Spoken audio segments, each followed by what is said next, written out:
You must have seen all these photographs. And these photographs are from Rajasthan itself, from the Chittorgarh, the Victory Tower, which is made of the sandstone. Another one is Jodhpur sandstone, which is much younger, and with all kinds of sedimentary features. These are how it has been used. And Jaisalmer already, Ruby has already showed this. Alvaro quartzites, another one which has been used in all these palaces and forts. So there is an advantage with the Rajasthan that it has got a very rich history of valor, history of this battles, and therefore you needed forts and palaces, and there's a lot of this the suitable material was available in form of all these rocks. So technically, any rock you see in Rajasthan has a heritage value. And I'm just taking your 2 or 3 minutes more, showing some of these unknown rocks of Rajasthan which have got geological relevance, and mainly from this area, which is the Neoproterozoic domain. And in the Neoproterozoics, there were a lot of magmatism happening during that, and this has created some nice features. And one of these magmatic rocks, as you can see here, a very nice example of magma mingling. Two different kinds of magma, they are still melt, and they're still partially melted, and they're compressed together in the same outcrop. And it is on a road cut, and I don't know, in the coming years maybe it will be covered by road. And same side, I could see a very good example of this shearing.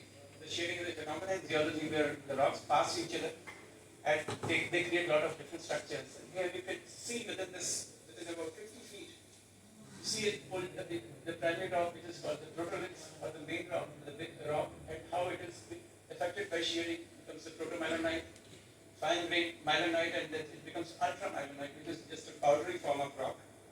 And a very beautiful, these are available in the sections there.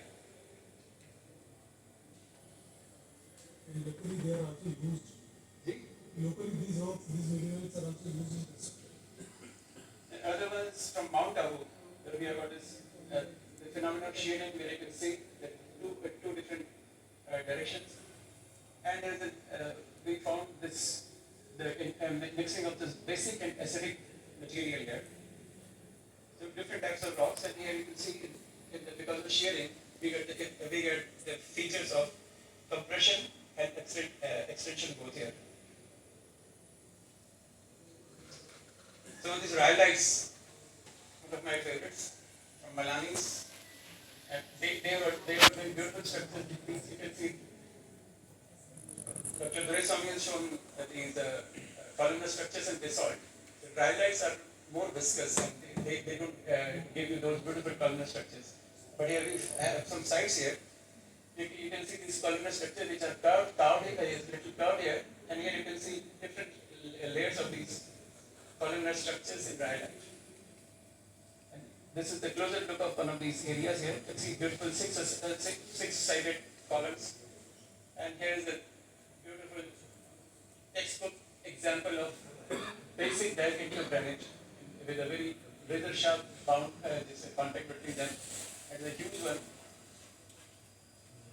But this is in a mine, and I'm quite sure if we are not doing anything, because for the miners this black rock is ugly and not useful, so they will just destroy it.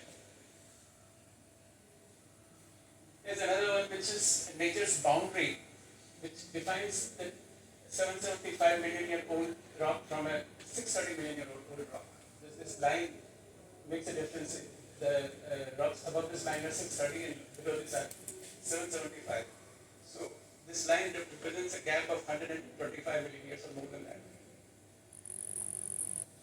And below is the Jodhpur fort, which also is geologically important, because here you have same thing is here at the base.